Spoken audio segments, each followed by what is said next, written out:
geographic location of a state determines its defence policies as well as the weapons systems to secure its frontiers. The Kingdom of Saudi Arabia occupies a position halfway between east and west. It is a peninsula with a total coastline of 2,500 kilometres on the Red Sea to the west and the Arab Gulf to the east.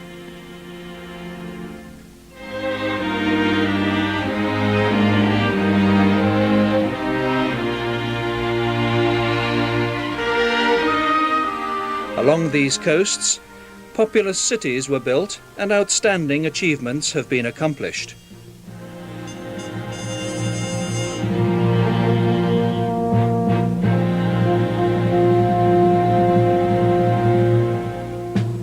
To protect and secure these achievements, it was imperative for Saudi Arabia to create and maintain a powerful and effective naval force that would deter any form of aggression against it.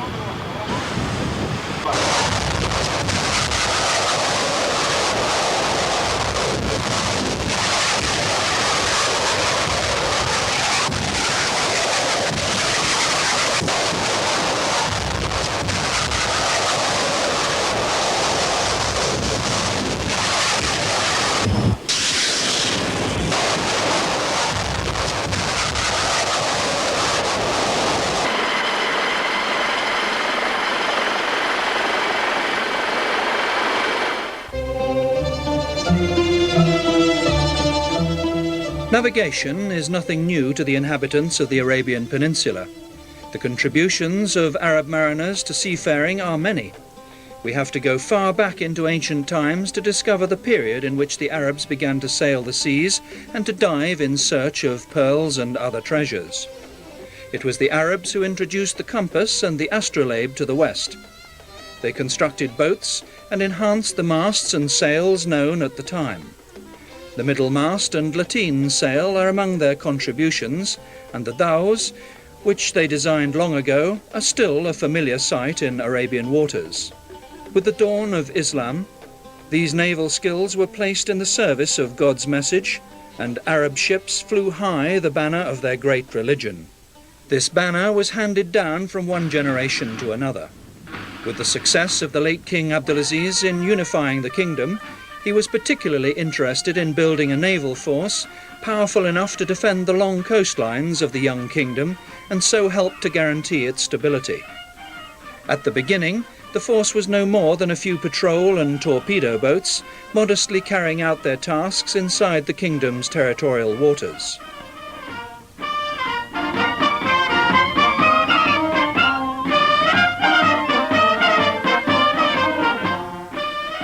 The further development of this basic force was soon to come. In the last decade alone, the great leaps taken by the Saudi Navy almost defy the imagination. The programs of development and armament have been phenomenal.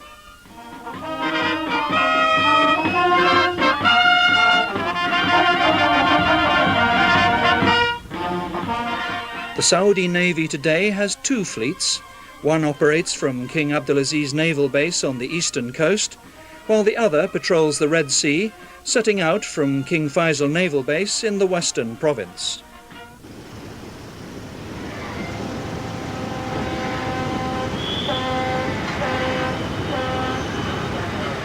Most of the world's commercial trade routes still use the sea.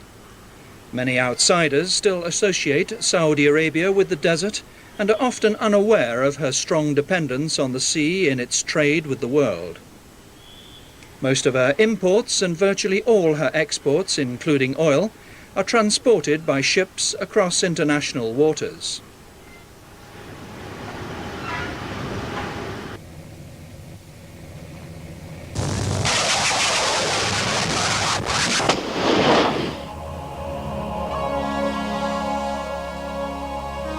By attacking such commercial vessels, an enemy could upset the stability of Saudi Arabia and pose a threat to her interests, without having to make any attempt to invade her territory.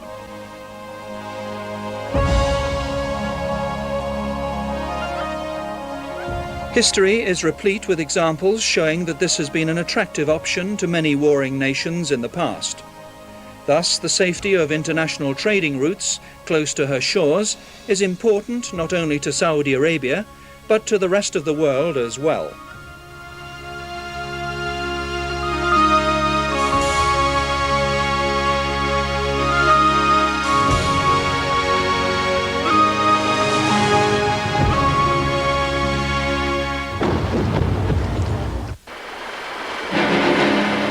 So long as powerful units of the Royal Saudi Navy are carrying out their tasks by patrolling the seas and efficiently and effectively safeguarding her shores, her trading routes and vital interests are safe. The vigilance of the Saudi Navy means that any attack would provoke a devastating response. An enemy would have to think twice before contemplating such an action. Perhaps the most important development in the Saudi Navy in the last decade has been in training. Years ago, naval staff had to travel to a foreign country, train there, and then bring their ships home. Today, both basic and advanced training can be given in Saudi Arabia. Prospective officers of the Saudi Navy train here at King Fahd Naval Academy. When they graduate, they have the skill and efficiency to carry out the tasks they are given, whether in the Navy itself or the Coast Guard. The day begins for cadets at 4 in the morning. At the mosque, they perform the dawn prayer, which reminds them of their ultimate duty as naval officers, the safety and security of their homeland.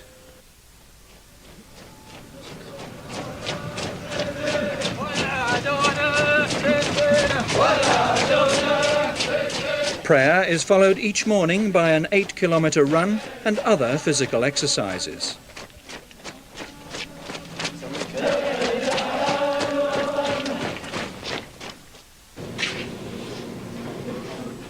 Breakfast is simple but nutritious. The administration of the academy makes sure that the diet provided for the cadets is carefully balanced and at the same time able to sustain extensive physical and mental activity. ربنا بارك لنا فيما رزقتنا وقنا عذاب النار. آمين.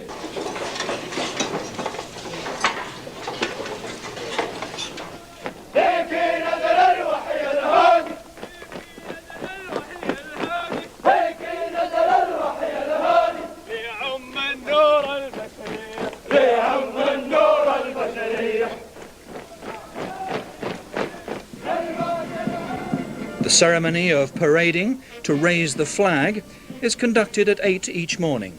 The parade reinforces the continuing themes of punctuality, smartness, discipline, and loyalty to religion, king, and homeland.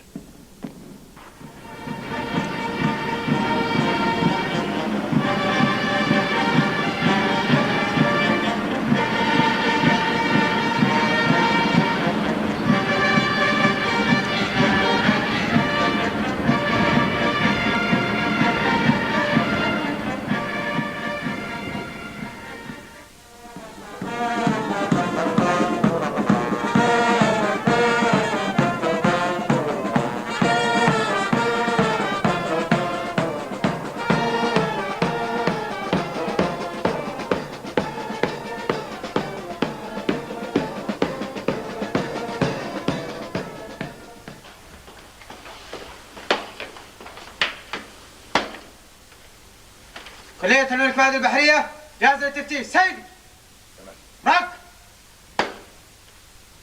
Special attention at the academy is given to cleanliness of the cadets' quarters and of their clothes. The sleeping quarters are normally inspected by senior cadets, but occasionally officers oversee the inspection and award marks for smartness, tidiness and cleanliness.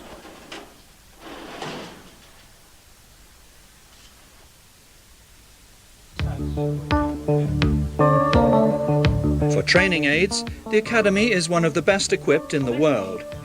Computer training is a high priority because of the many uses computers have in navigating modern seacraft. Cadets learn computer languages and basic programming. Communication systems differ with varying circumstances. Naval craft still use flag and light signals when two close units wish to exchange communications. In silent exercises, these systems are an effective substitute for the wireless.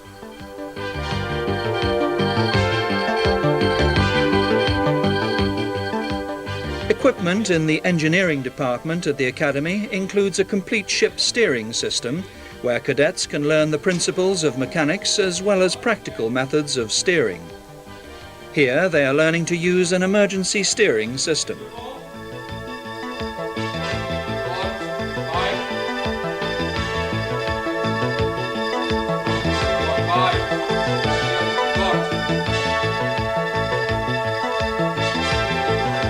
For a long time before commanding real ships, cadets practice a great deal with radio-controlled methods. To help them master the timing of helm orders, the speed of the model is scaled down to match its size. The model takes the same time to react to the cadet's helm order as a real ship would.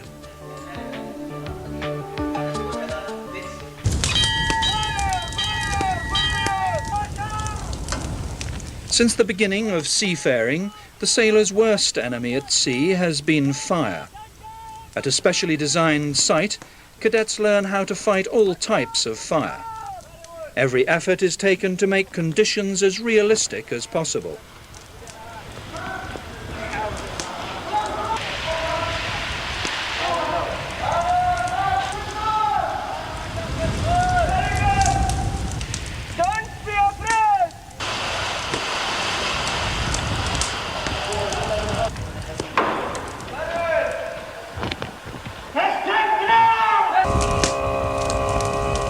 As every fireman knows, the first few minutes of a fire breaking out are supremely decisive.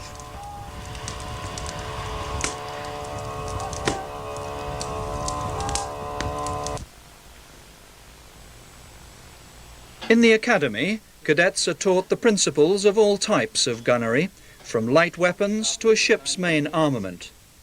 It's pistols, automatic, it's hold 40 rounds, lightweight. We're going to next to rifle G3. It also will show you the firing pin, show you the spring guide, I'll show you part of the chamber, the guiding system. They also learn how to use torpedoes and missile systems, as well as measures to counter them, how to fire these weapons, and to avoid those fired by an enemy. ضامنك تحرك لي البن وتلاحظ انه الشافت والجير روتيتنج outwards.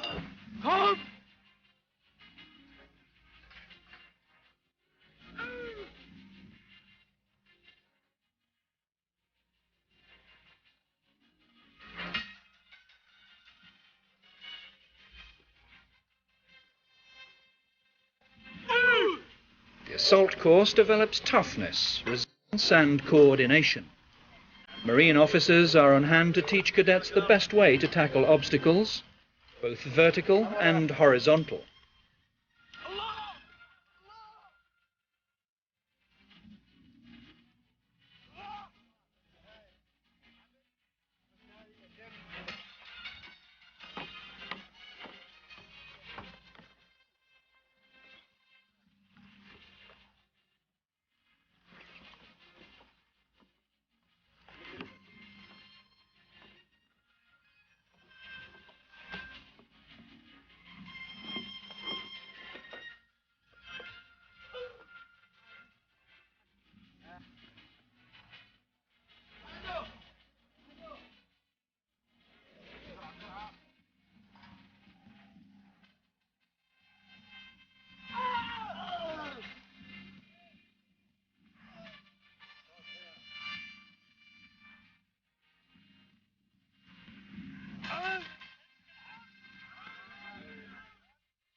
The traditional naval tug-of-war, where two teams pull against one another on a rope, is a favourite warming-up exercise in all naval bases. Other sports are greatly encouraged.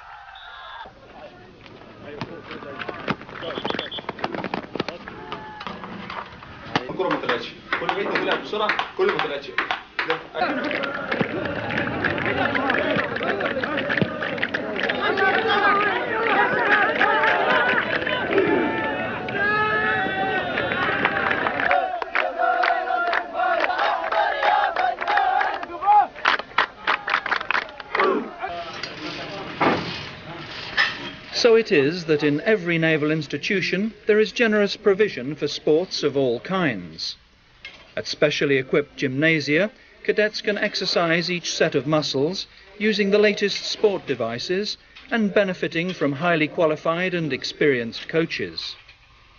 No effort is spared to improve cadets' physical fitness.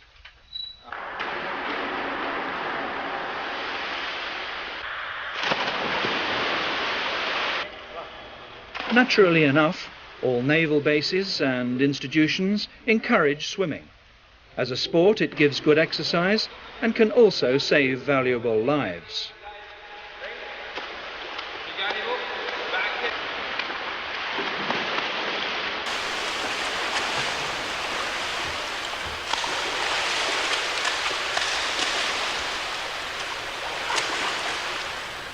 There is nothing better than a small boat to teach basic seamanship. To use these boats properly, cadets have to learn how to handle ropes and sails, how to row, and how to use wind and tide to their advantage. In an emergency, this knowledge could save their lives. But in any case, no officer's training is complete without the ability to handle small as well as large vessels.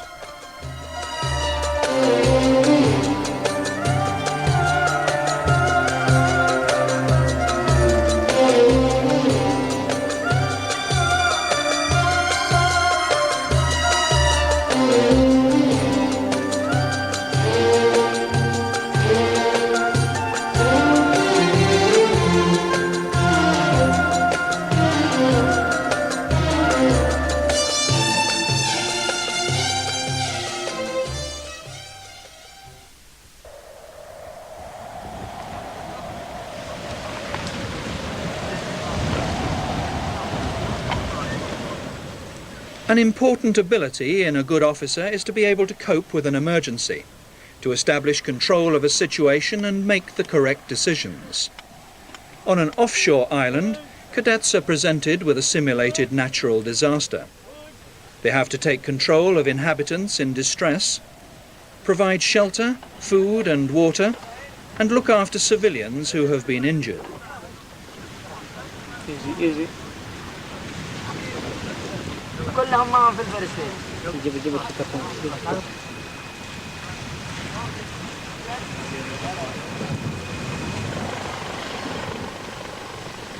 Part of the exercise is to practice casualty evacuation by helicopter.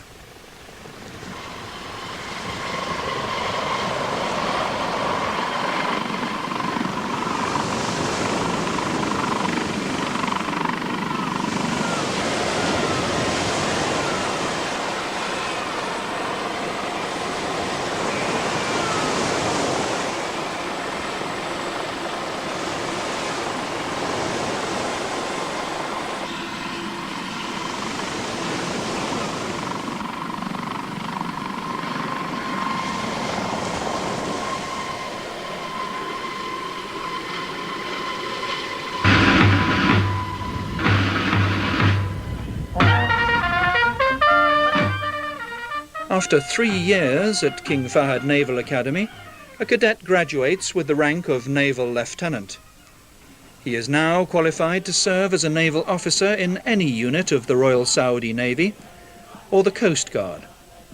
He also receives a BA in Military and Naval Studies, which qualifies him for admission to postgraduate studies both at home and abroad, as well as the Command and General Staff College. As you know, trained and qualified manpower is much more important than metal. First, as in every military sector, we started with vocational institutes. Soon, however, we had our own academies. Now we are greatly satisfied to see Saudi youth armed with faith in God and with mastery of modern technology. In the past, we sent thousands of young Saudis abroad on scholarships. Arriving back home, they became instructors to train other young men. We have no need now to send Saudis abroad, except for highly advanced specialization and for training on extremely sophisticated weapons.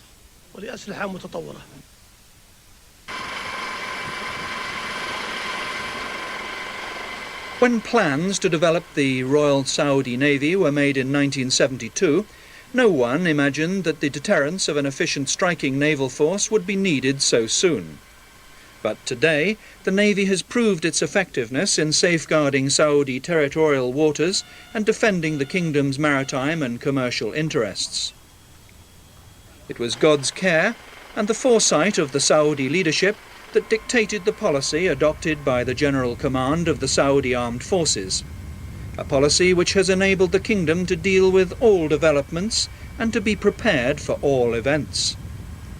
Today, the Saudi Navy is equipped with the most modern and advanced elements, including missile boats, frigates, minesweepers, and supply ships.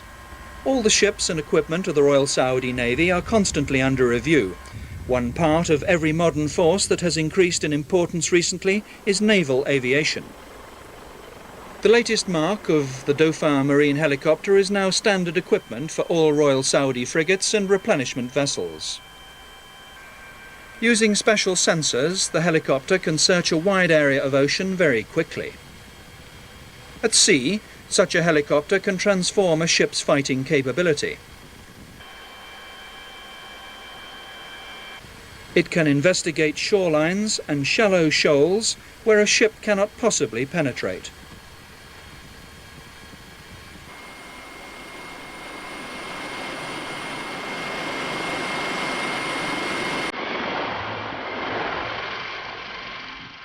Operating either from a ship or a land base, the helicopter can deliver essential supplies with ease.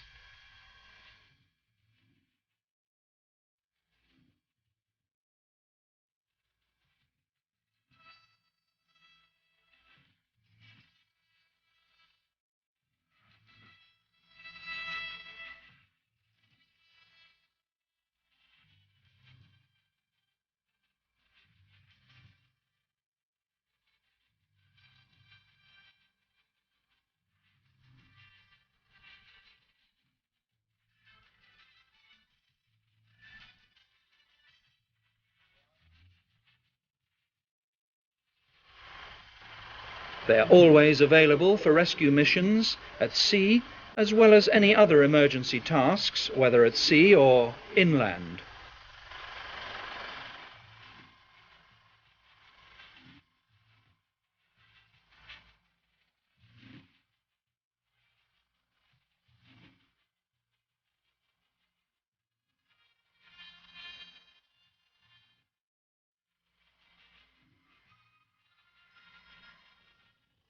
When armed with missiles, helicopters can strike at an enemy from over the horizon. They can locate and destroy enemy units on the open sea or underwater. Their highly sensitive detection systems allow them to discover their targets regardless of how far beneath the surface they are. The Marine Corps is another branch of the Royal Saudi Navy which has been provided with the most modern equipment available. These armoured vehicles are equally at home on land or water. They can be launched from ships or shore and are thus ideal for security operations in coastal regions.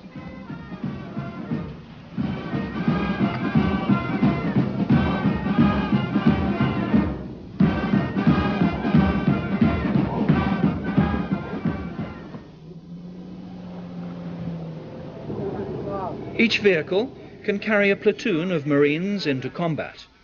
It can be armed with a variety of weapons, including missiles and machine guns. Each is equipped with night vision systems, which helps it to operate and launch its weapons during the hours of darkness.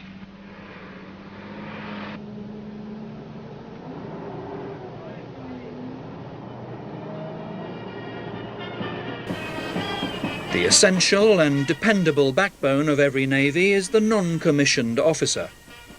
The Naval Institute of Technical Studies at Dhahran has already established a fine tradition for its cadets, as well as having one of the finest bands in all the Saudi armed forces.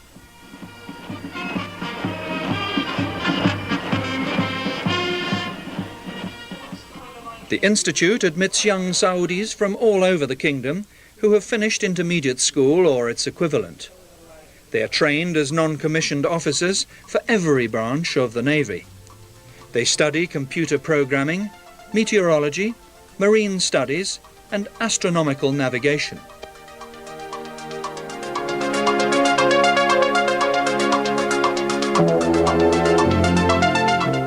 As both ships and weapon systems become ever more complex, so there is great emphasis on basic training in hydraulics, electrics and electronics.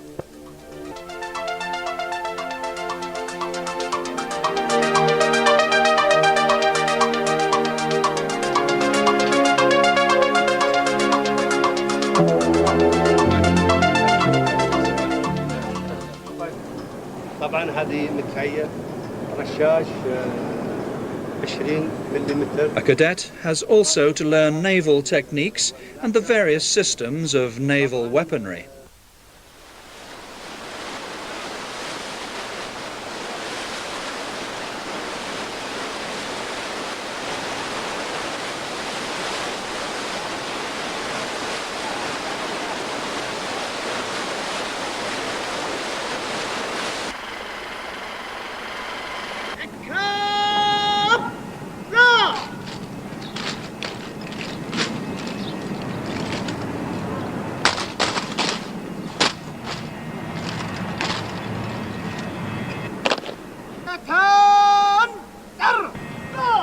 One of the showpiece activities at the Naval Institute is demonstration rifle drill.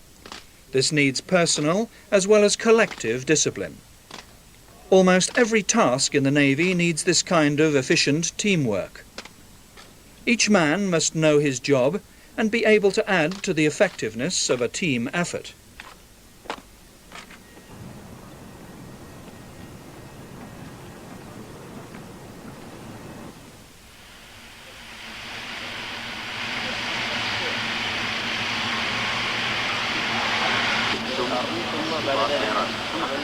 Once they are qualified and have acquired the necessary self-confidence, the young NCOs are assigned to various naval branches where their tasks include, amongst other things, the maintenance of helicopters at their bases and preparing them for operation.